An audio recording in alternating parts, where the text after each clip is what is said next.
அனைவருக்கும் அன்பான வணக்கம். நான் உங்கள் அரவிந்த் குமார். முதல்ல எல்லாருக்கும் தமிழ் புத்தாண்டு நல்வாழ்த்துக்கள். பிறந்திருக்கக்கூடிய இந்த புத்தாண்டு உங்கள் வாழ்க்கைக்கு தேவையான எல்லா நலங்களையும் வளங்களையும் உங்களுக்கு வாரி வழங்கட்டும் அப்படின்னு எல்லாம் வல்ல இறைவனை நான் பிரார்த்தனை செய்து கொள்கிறேன். இந்த வீடியோ எதை பத்தி இருக்க போகுது அப்படின்னா, ஒரு சின்னதாக ஒரு ஹோம் டூர் பண்ணலாம் அப்படின்னு எனக்கு தோணுச்சு. ஏன்னா இது வரைக்கும் நான் எங்கள் வீட்டில் இருக்கக்கூடிய நவராத்திரி கோலு அல்லது வரலட்சுமி நோம்புக்கு நாங்கள் பண்ண அலங்காரங்களை மட்டும்தான் நீங்கள் பார்த்துருப்பீங்க. எங்கள் வீட்டு இயல்பான எங்களுடைய வீட்டை பெரும்பாலும் நிறைய பேர் பார்த்துருக்க மாட்டாங்க. அதனால எங்களுடைய ஹாலும் நாங்கள் எங்களுடைய பூஜை அறையும் மட்டும் இன்னைக்கு நான் காட்டலாம் அப்படிங்கிறதுக்காகவும், அது மட்டும் இல்லாமல் நாம் வசிக்கக்கூடிய வீடு அப்படிங்கிறது நமக்கான ரொம்ப ரொம்ப பர்சனலான ஒரு ஸ்பேஸ். எவ்வளவு எதிர்மறையான எண்ணங்களோடு நம்ம வெளியிலேருந்து வீட்டுக்குள்ளே வந்தாலும், நம்ம பழகக்கூடிய இடம் அல்லது நாம் பணி செய்யக்கூடிய இடம், நம்மளுடைய சூழல் நம்மளுக்கு எவ்வளவு எதிர்மறையான எண்ணங்களை கொடுத்தாலும், நம்மளுடைய வீடு ஒரு ரம்யமான சூழல்லையோ அல்லது ஒரு அழகான ஒரு அரேஞ்ச்மெண்ட்லையோ இருந்ததுன்னா அது நம்மளை அப்படியே மாற்றும். அந்த அளவுக்கு சக்தி வாய்ந்தது நாம் வசிக்கக்கூடிய வீடெல்லாம். அதனால தான் அது பர்சனல் ஸ்பேஸ் அப்படின்னு சொன்னாங்க. நம்ம எவ்வளவு ஹாலிடே போனாலும், எவ்வளவு டூர் போனாலும், நம்மளுக்கு பிடிச்ச நாடு, பிடிச்ச ஊர், பிடிச்ச இடம்னு எத்தனை நாள் நம்ம வாசம் பண்ணாலும் கூட நம்ம வீட்டுக்கு வரும்பொழுது அப்பாடா அப்படின்னு ஒரு நிம்மதி ஒன்று இருக்கும் பாருங்க. அது வேற எங்கேயுமே கிடைக்காது. அதனால நான் இருக்கக்கூடிய வீட்டை என்னுடைய வசதிக்கு தகுந்த மாதிரி, என்னுடைய கலெக்டபிள்ஸ்க்கு தகுந்த மாதிரி நான் எப்படி அலங்காரம் பண்ணியிருக்கேன் அப்படின்னு இந்த வீடியோவில் பார்க்கலாம் வாங்க. முதல்ல வாசல்ல இருந்தே வீட்டுக்குள்ளே போகலாம். நாங்கள் எப்பொழுதுமே அரிசி மாவால் கோலம் போடுறது அப்படிங்கிறது வழக்கம். அதனால தான் நல்ல ஒரு பச்சரிசி மாவால் கோலம் போட்டிருக்கோம். என்னை பொறுத்த வரைக்கும் கோலங்கள் எந்த விதமான கோலமும் நம்ம வீட்டு வாசலில் போடலாம். எக்ஸப்ட் இந்த சங்கு சக்கரம் அல்லது நம்ம மந்திரங்களை பயன்படுத்தி போடுறதை தவிர்த்து எப்பேற்பட்ட அழகான கோலங்களும் நம்ம தாராளமாக நம்ம வீட்டு வாசலில் போடலாம். ஒரு எளிமையான ஒரு கோலம் தான் நாங்கள் போட்டிருக்கோம். இங்கேருந்து நம்ம வீட்டுக்குள்ளே போகலாம் வாங்க.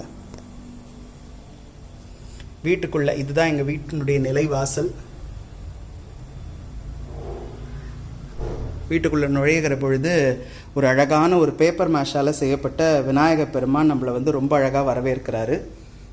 அதுதான் இப்போ நீங்கள் பார்த்துட்ருக்கீங்க.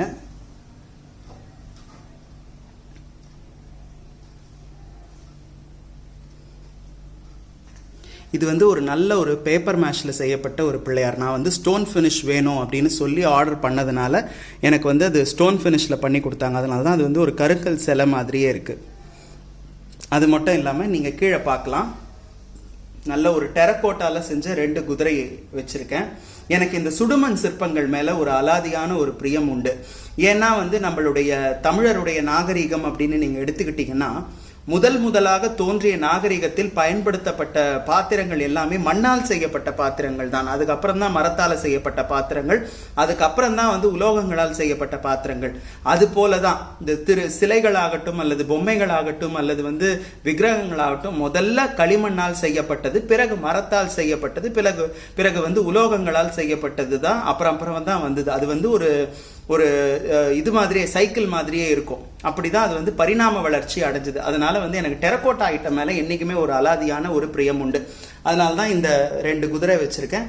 அப்புறம் ஒரு அழகான ஒரு பாவை விளக்கு, மரத்தில் செய்யப்பட்ட 3 அழகான ஒரு பொம்மைகள், இந்த வாத்திய கருவிகள்லாம் வாசிக்கிற மாதிரி ஒரு நார்த் இந்தியன் ஸ்டைலில் இருக்கும். அப்புறம் நீங்கள் பார்த்தீங்கன்னா அதே மாதிரி ஒரு மரத்தால் செய்யப்பட்ட 2 டெக்கார் பீசஸ் இருக்கும். இது சென்னப்பட்னா டாய்ஸ் அப்படின்னு சொல்லுவாங்க. மைசூர் பக்கத்தில் சென்னப்பட்னா அப்படின்னு ஒரு ஊர் இருக்கு. அங்கே பாரம்பரியமாக பொம்மை தொழில் செய்யக்கூடியவங்க, மரத்தாலான பொம்மைகள் செய்யக்கூடியவர்கள் அவங்க கிட்ட இருந்து வாங்கினது. நான் டைரெக்டாக அவங்க கிட்ட இருந்து பர்ச்சேஸ் பண்ணல. நான் இங்கே நம்ம சென்னையில் தான் இதை வாங்கினேன். ஆனால் இது சென்னப்பட்னா டாய்ஸ் அப்படின்னு சொல்லுவாங்க. ஆக பிள்ளையார் ரொம்ப அழகாக வரவேற்கிறார். அப்படியே இந்த சைட் பார்த்தீங்கன்னா ஒரு அழகான ஒரு டெக்கார் பீஸும் ஒன்று வச்சுருக்கேன். நல்ல ஒரு பிளான்ட் பேக்ரவுண்ட் கொடுக்கணும் அப்படிங்கிறதுக்காக இந்த மாதிரி ஒரு பேக்ரவுண்ட் ஒன்று கொடுத்து அழகாக வச்சுருக்கேன். என் தாய் மீனாட்சி இங்கே இருக்கிறாங்க. இங்கே பார்த்தீங்கன்னா தெரியும். ஆக்சுவலாக பார்த்தீங்கன்னா இது போன வருஷத்தினுடைய கேலண்டர் தான். இது இருந்தாலும் நான் ஏன் இதை வச்சுருக்கேன்னா, இந்த கேலண்டர் எனக்கு ரொம்ப ரொம்ப ஸ்பெஷல், ரொம்ப சென்டிமெண்ட்டும் கூட. அதுக்கு ஒரு பெரிய கதை இருக்குது. அதுக்கெல்லாம் இப்போ நேரம் இல்லை. ஆனாலும் அந்த கடைசி மாதம் மீனாட்சி அழகாக உட்காந்துருக்கிற மாதிரி இருக்கும். எனக்கு இஷ்டமான தெய்வம் அப்படின்னு பார்த்தீங்கன்னா மீனாட்சி, முருகப்பெருமான், சொக்கநாதன் இவங்கெல்லாம் தான். அதில் என்னுடைய தாய் மீனாட்சி ரொம்ப அழகாக உட்காந்துருக்கிற மாதிரி இருக்கும். அதனால் அந்த தாயை அப்படியே வச்சுருக்கேன் மாற்றாமல். அப்புறம் வாரியார் சுவாமிகள். இது எங்கள் வீட்டினுடைய ஹால். நீங்கள் பார்க்குறது ஒரு எளிமையான வீடு தான். ஹாலில் வந்து ஒரு அட்ராக்ஷனாக ஒன்று வைக்கணும் அப்படிங்கிறதுக்காகத்தான் வந்து இந்த கார்னர் டேபிள்னு சொல்லக்கூடிய இந்த கார்னர் டேபிளை வந்து நான் வச்சுருக்கேன். இது வந்து ஒரு அட்ராக்ஷனாக இருக்கணும், சென்டர் ஆஃப் அட்ராக்ஷனாக இருக்கணும் அப்படிங்கிறதுக்காக வீட்டுக்கு நடுவுலையும் இருக்கும் இது.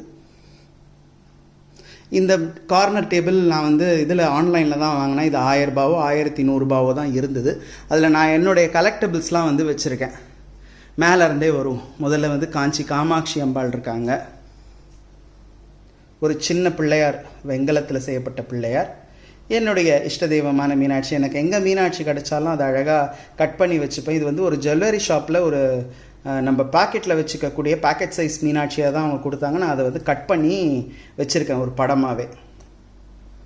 அதுக்கப்புறம் நீங்கள் பார்க்கலாம், சிவ குடும்பமே இருக்கும். சிவபெருமான், அம்பிகை, முருகப்பெருமான், 2 பாவை விளக்கு. இதில் வந்து இந்த சிவபெருமான் ஆடக்கூடிய இந்த நடனம் வந்து 108 கரணங்கள்னு சொல்லுவாங்க. சிவபெருமான் நடராஜ பெருமானாக 108 கரணங்கள் அப்படின்னு சொல்லக்கூடிய அந்த பாஸ்டர்ஸ், அதில் வந்து இது வந்து லலிதம் அப்படின்னு சொல்லக்கூடிய 34வது கரணம். கூட வந்து ஒரு உடனமர் தேவியாக ஒரு அம்பிகையும் வச்சுருக்கேன். இது ஏன் நான் ரொம்ப ஸ்பெஷலாக இந்த அம்பாளை வாங்கினேன் அப்படின்னா, இது பார்க்கறதுக்கு, இந்த அம்பாளினுடைய விக்கிரகம் பார்க்கறதுக்கு மதுரையில் நம்ம மீனாட்சி அம்மனுடைய உற்சவர் இருக்கும் பாருங்க, அதோட மினியேச்சர் மாதிரியே இருக்கும். நீங்கள் நல்லா உத்து பார்த்தீங்கன்னா தெரியும். ஓரளவுக்கு அப்படியே இருக்காது, ஓரளவுக்கு ஒரு 75 விழுக்காடு அப்படியே இருக்கும். அதனால தான் இது வந்து நான் வாங்கினேன். அப்புறம் இந்த முருகப்பெருமான், இது வந்து ரொம்ப ஸ்பெஷல். ஏன்னா நான் வந்து முதல்ல என்னுடைய மனைவியை வந்து பெண் பார்க்க போனப்போ அவங்க வீட்டில் எனக்கு கிஃப்டாக கொடுத்தாங்க. எனக்கு முருகன்னா பிடிக்கும் அப்படின்னு தெரிஞ்சுக்கிட்டு ஃபஸ்ட்டு அவங்க வீட்டில் எனக்கு கிஃப்டாக கொடுத்த முருகன். பாவை விளக்கு, அதெல்லாம் என்னுடைய கலெக்டபிள்ஸ், எங்கள் அம்மாவோட கலெக்டபிள்ஸும் இருக்குது. அப்புறம் பார்த்திங்கன்னா ஒரு காமதேனு, சங்கு சக்கர விளக்கு, ஒரு அன்னபக்ஷி விளக்கு, அப்புறம் வந்து 2 கஜ விளக்கு, ஆத்ம விளக்கு 2. லாஸ்ட்டில் வந்து பார்த்திங்கன்னா நம்ம தஞ்சை பெரிய கோயிலினுடைய பித்வர்க், இதை வந்து பித்வர்க் அப்படின்னு சொல்லுவாங்க, மினியேச்சர்.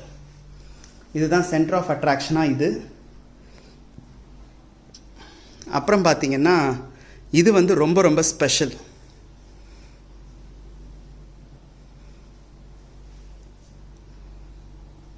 முதல்ல இங்கேருந்து மகாலட்சுமியிலேருந்து போயிடலாம். இந்த மகாலட்சுமி வந்து எனக்கு நவராத்திரி கொலுவுக்கு எங்கள் வீட்டுக்கு வந்து என்னுடைய குரு தேசமங்கையர்க்கரசி அம்மா வந்த பொழுது எனக்கு கிஃப்டாக கொடுத்தது இந்த மகாலட்சுமியினுடைய அந்த விக்கிரகம். இந்த விக்கிரகம் இல்லை, இது ஃபைபரில் செய்யப்பட்டது. நான் வந்து கோல்ட் பெயிண்ட் பண்ணி வச்சுருக்கேன். அப்புறம் இங்கே ஒரு பாவை விளக்கு, கையில் வந்து அழகாக ஒரு விளக்கை பிடிச்சிக்கிட்டு நல்ல ஒரு நடன போஸ்டரில் இருக்கிற மாதிரி ஒரு பாவை விளக்கு.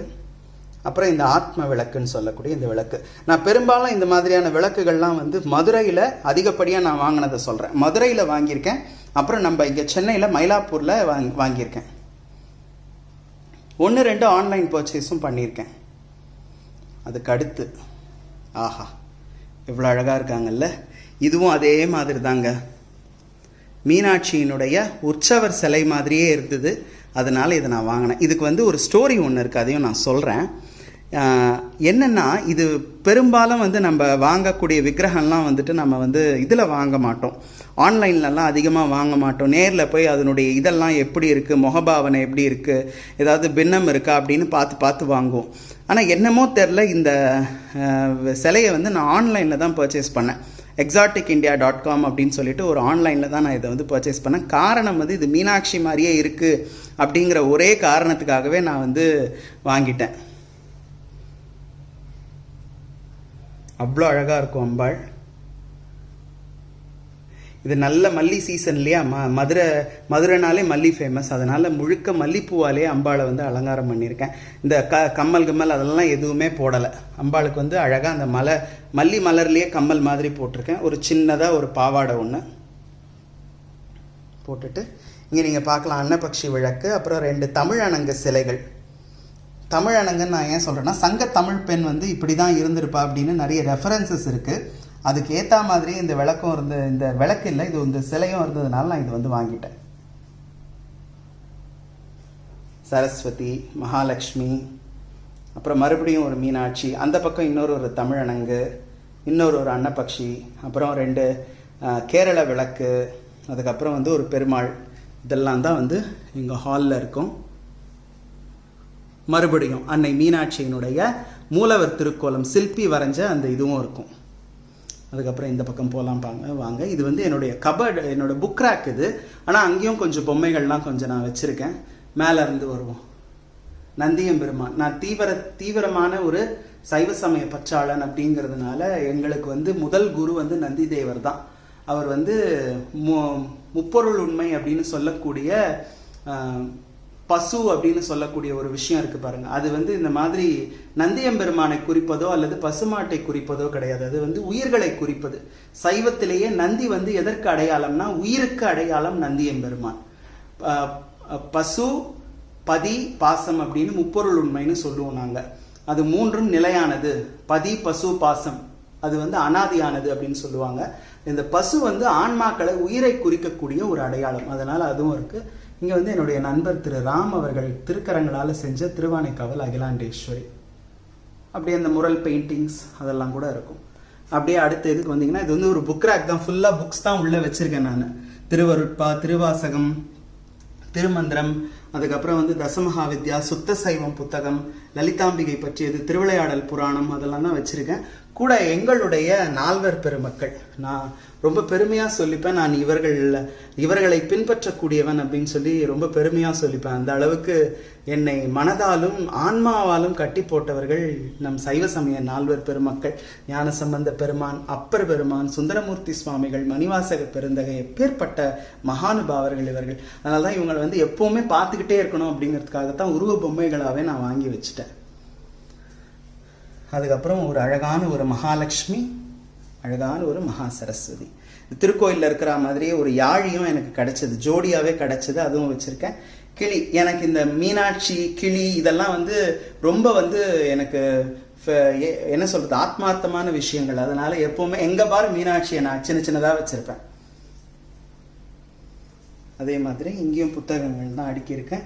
இங்கே வந்து ஒரு நல்ல ஒரு டெரக்கோட்டா, நல்ல ஒரு கிளேல செஞ்ச ஒரு தாயாரும் ஒரு பெருமாளும் வச்சிருக்கேன். கீழே பார்த்தீங்கன்னா கீழேயும் புக்ஸ் தான் இருக்கு. அந்த 2 யானை வந்து இந்த மகாலட்சுமியோட வரக்கூடிய யானை, கஜலட்சுமியா தான் அது இருக்கும் அந்த யானை அது. அப்புறம் என் உயிர் கலந்த வள்ளுவ பெருந்தகை எப்பேற்பட்ட பொதுமறை கொடுத்திருக்கிறார் அவர் இல்லையா. அதனால எனக்கு வந்து வள்ளுவ பெருந்தகை மேல ஒரு பெரிய காதல் அப்படின்னே சொல்லலாம். அதுவும் எங்க திருக்குறள், எங்க மங்கையர்க்கரசி அம்மாவுடைய வகுப்புல நான் சேர்ந்ததுக்கு அப்புறம் திருக்குறள் பாடம் அவங்க எடுத்தாங்க எங்களுக்கு ஒரு முறை. அப்ப இன்னுமே எனக்கு வந்து அவர் மேல வந்து காதல் அதிகமாயிடுச்சு. அந்த அளவுக்கு வந்து ஒரு பெரிய காதல் எனக்கு வந்து வள்ளுவ பெருந்தகை மேல உண்டு. அதனால வள்ளுவ பெருந்தகை எப்பவுமே என் கூடவே இருக்கணும் அப்படிங்கிறதுக்காக நான் வந்து அதை வந்து ஒரு சிலையாகவும் வச்சிருக்கேன். இங்கேயும் ஒரு பாவை விளக்கு. எந்த அளவுக்கு எனக்கு வள்ளுவ பெருமானை பிடிக்குமோ அந்த அளவுக்கு எனக்கு கிருஷ்ணரையும் ரொம்ப ரொம்ப பிடிக்கும். ஏன்னா அவர் வாழ்க்கையை வந்து ரொம்ப விளையாட்டாவே கடந்து போனவர். பாரத போரையே அவர் ரொம்ப விளையாட்டா நடத்திட்டு போனவர் அப்படின்லாம் சொல்லுவாங்க. இன்னைக்கு அந்த மாதிரி விளையாட்டா வாழ்க்கையை எடுத்துக்க முடியுமானா நடைமுறையில அது சாத்தியம் இல்லை. ஆனா இவர் அது மாதிரி செஞ்சிருக்காரு அப்படின்னு சொல்ல போகும்போது எனக்கு என்னமோ தெரியல, கிருஷ்ணர் மேல ஒரு தனி ஈடுபாடு, ஒரு நண்பர் போலதான் எனக்கு வந்து அவர் வந்து எப்பவுமே காட்சி கொடுப்பார். நான் மதம் சார்ந்தோ அல்லது வந்து ஒரு சமயம் சார்ந்தோ இவர் விஷயத்துல நான் பேசவே முடியாது. ஏன்னா அந்த அளவு கிருஷ்ணர் எனக்கு ஒரு நண்பர் மாதிரி தான் தெரிவார். இப்படிலாம் பண்ணியிருக்காரு, இப்படிலாம் நடந்திருக்கே அப்படின்னு சொல்லிட்டு ரொம்ப எனக்கு கிருஷ்ணரை ரொம்ப பிடிக்கும். அதனால கிருஷ்ணரையும் கூடவே வச்சிருக்கேன். இதுதான் ஹால். இந்த சரஸ்வதிக்குன்னு ஒரு கதை இருக்குங்க. உடஞ்ச மேனிக்கு தான் இருக்கும் அந்த சரஸ்வதி. ரிப்பேருக்காக நான் இப்போ இதை எடுத்து வச்சிருக்கேன், கொண்டு போய் கொடுக்கணும். இது வந்து கிட்டத்தட்ட ஒரு 70 வருஷத்து பொம்மை அப்படின்னு சொல்லலாம். இது வந்து இதுக்கு பின்னாடி ஒரு கதை இருக்கு. நான் இதை தனியாகவே நான் சொல்கிறேன், இப்போ வேண்டாம். வாங்க நம்ம அடுத்து வந்து ஒரு முக்கியமான ஒரு இடம், பூஜை ரூமுக்கு போகலாம். பூஜை ரூமில் என்னென்ன இருக்குன்னு டீட்டெயிலாக உங்களுக்கு சொல்லணும்னு அவசியம் இல்லை. எல்லார் வீட்டு பூஜை ரூம்லையும் இருக்கிற மாதிரி தான் எங்கள் வீட்லேயும். நான் வந்து சொன்னது போல் சைவ சமய பற்றாளன் அப்படின்னா கூட அந்த சைவ சமயத்தில் சன்மார்க்கம் அப்படிங்கிறது வந்து எனக்கு ரொம்பவே வந்து அந்த ஒரு பாதை, அந்த 4 பாதையில் வந்து எனக்கு சன்மார்க்கம் ரொம்பவே உடன்பட்டது. ஏன்னா அது வந்து ரொம்ப அறிவியல் ரீதியாகவும் அதே மாதிரி இன்னைக்கு நாம் வாழக்கூடிய வாழ்க்கைக்கு ரொம்ப ஒத்து போகிறது மாதிரியே இருக்கக்கூடியது சன்மார்க்கம். அதை வந்து ரொம்ப வலியுறுத்தி சொன்னவர் அருட்பிரகாச வள்ளல் பெருமான். அதனால தான் அவர் சமரச சுத்த சன்மார்க்கம் அப்படின்னு ஒரு படி மேலேயே போய் சைவத்தினுடைய நீட்சியாகத்தான் அவர் அதை சொன்னார். அதனால எனக்கு வள்ளுவ பெருந்தகை எந்த அளவுக்கு பிடிக்குமோ அதை விட அதிகமாகவே எனக்கு வள்ளலாரையும் ரொம்ப ரொம்ப பிடிக்கும். திருவருட்பா மீது எனக்கு, அதுவும் குறிப்பாக 6ஆம் திருமுறை மீது எனக்கு ஒரு தனி ஈடுபாடே உண்டு. அதனால வள்ளல் பெருமானையும் பார்த்துக்கிட்டே இருக்கணும் அப்படிங்கிறதுக்காக வள்ளல் பெருமானும் இங்கே இருக்கு. நால்வர் பெருமக்களினுடைய பூஜை ரூம்ல முதல்ல அவங்கள தான் மேலே வச்சிருக்கேன். அதே போல நீலாயதாட்சி. ஏன் நீலாயதாட்சினா எங்க அம்மாவோட ஊர் நாகப்பட்டினம், அம்மாவுடைய அப்பா வழி ஊர் நாகப்பட்டினம். இது என்னுடைய திருமணத்துக்கு என்னுடைய நண்பர் திரு ராம் அவர்கள் அவர் கையால் செஞ்சு எனக்கு கிஃப்ட் பண்ணது. அதுக்கப்புறம் எங்களுடைய வழிபடு தெய்வங்கள், தெய்வ திருவுருவ படங்கள், திருவுருவ சிலைகள் எல்லாமே இங்கே இருக்குது. கொஞ்சம் இருட்டாக தான் இருக்கும், கொஞ்சம் அட்ஜஸ்ட் பண்ணிக்கோங்க. முதல் இதில் என்ன வச்சுருக்கேன்னா, பின்னாடி படங்களாக நீங்கள் பார்க்கலாம். நடுவில் கொல்லூர் மூகாம்பிகை, 3 தேவிகளின் அம்சமாக திகழக்கூடிய கொல்லூர் மூகாம்பிகையை பார்க்கலாம். அந்த பக்கம் மகாவாராகி, இந்த பக்கம் ராஜசாமலா தேவி. இந்த ஃபோட்டோலாம், இந்த திருவுருவ படங்கள்லாம் ஏதோ இப்போ தான் நான் வாங்கி வச்சேன்னு நினைக்காதீங்க. ஏன்னா இப்போ வாராகி ரொம்ப ரொம்ப ஃபேமஸ், ரொம்ப ஃபேமஸ். எல்லாரும் எல்லாருக்கும் இஷ்ட தெய்வமாக வாராகி மாறிட்டாங்க. இது நான் வாங்கினது பார்த்தீங்கன்னா கிட்டத்தட்ட இந்த வீட்டுக்கு 7 வருஷம், இதுக்கு முன்னாடி 4-5 வருஷம், ஒரு 12-13 வருஷத்துக்கு முன்னாடி இந்த படத்தை நான் வாங்கினேன் அப்படின்னே சொல்லலாம். எங்கே வாங்கினேன்னா மயிலாப்பூரில் தான் வாங்கினேன். இதை அஃபிஷியலாக பிரிண்ட் பண்ணது இந்த கம்பெனி தான், த்ரைன்யாஸ் அப்படின்னு சொல்லக்கூடிய கம்பெனி. இது ஃபர்ஸ்ட் பிரிண்டாக வந்தப்போ, சென்னையில் வந்தப்போ இது மயிலாப்பூரில் தான் ரொம்ப எக்ஸ்க்ளூசிவாக கிடச்சிது. அங்கே தான் இதை நான் வாங்கினேன். இது ஒரு ரோட்டு கடையில் தான், அதுவும் குறிப்பாக தெய்வ திருவுருவ படங்கள் விற்கக்கூடிய ஒரு ரோட் கடையில் தான் இது கிடைக்கும். அங்கே தான் நான் வாங்கினேன். அங்கே தான் இந்த 3 திருவுருவ படங்களுமே அங்கே தான் வாங்கினேன். இந்த மூகாம்பிகை, இந்த ஷாமலா தேவி எல்லாம் ரொம்ப அழகாக இருக்கும், ரொம்ப நேர்த்தியாக இருக்கும். பெயிண்ட் பண்ணது, இது ஹேண்ட் பெயிண்டட். அது பிரிண்டாக வந்தப்போ நாங்கள் வாங்கினது. இதுதான் அந்த கம்பெனியோடைய நேமும் கூட. அதுக்கு நான் சில கல் அதெல்லாம் ஒட்டி ஆபரணமாகவே போட்டிருக்கேன். அப்புறம் எங்களுடைய வீட்டினுடைய பூஜை அறையில் பிரதானமாக இருக்கக்கூடிய அன்னை ஸ்ரீ ராஜராஜேஸ்வரி, மகாலட்சுமி, மகா சரஸ்வதி.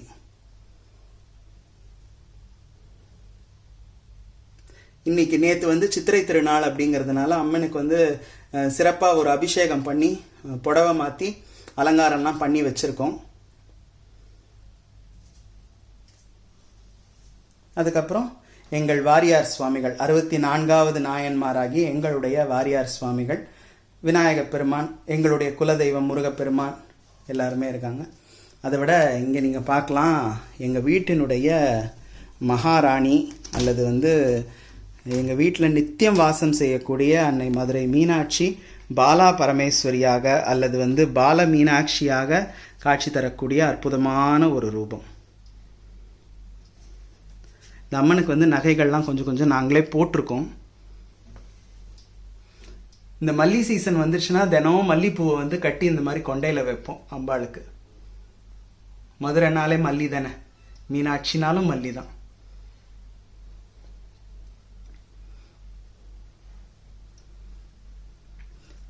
இது 3 வயது பெண் குழந்தையாக அம்பிகை அக்னியிலிருந்து அவதாரம் எடுத்த பொழுது இதே மாதிரி தான் இருந்தா அப்படின்னு அந்த ஸ்லோகம், அந்த பாட்டு இருக்கு திருவிளையாடல் புராணத்தில். அதுக்கேற்ற மாதிரி செஞ்ச சிலை இந்த சிலை.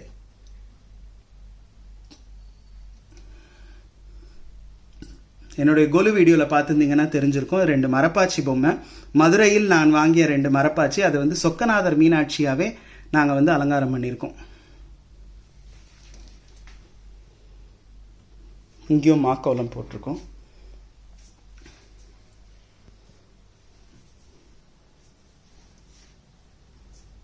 அவ்வளோதாங்க. மற்றபடி இன்னொரு ரூம் இருக்குது, அது எங்களுடைய பெட்ரூம். அப்புறம் சமையலறை. இதெல்லாம் காட்டணுன்னு அவசியம் கிடையாது. என்ன எதை பார்க்கணுமோ அதை மட்டும் உங்களுக்காக எக்ஸ்க்ளூசிவாக காமிச்சிருக்கேன். நவராத்திரியின் போது இந்த வீடே வேறு மாதிரி மாறி இருக்கும். இயல்பாக நாங்கள் எப்போவுமே எங்கள் வீட்டை இப்படி தான் நாங்கள் வச்சுப்போம். நான் சொன்னது போல் நம்ம எத்தனை ஊருக்கு போனாலும் எத்தனை நாட்டுக்கு போனாலும் நம்ம வீட்டுக்குள்ளே நம்ம வரும்பொழுது அப்பாடா அப்படின்னு ஒரு உணர்வு இருக்கும் பாருங்கள், அதுக்கு ஈடு இணையே சொல்ல முடியாது. ஆல்வேஸ் நம்மளுடைய வீடு ஹோம் ஸ்வீட் ஹோம் தான். ஹோம் ஸ்வீட் ஹோம்னு சொல்லுவாங்களே, அதில் எந்த மாற்று கருத்தும் இருக்க முடியாது. நன்றி, வணக்கம்.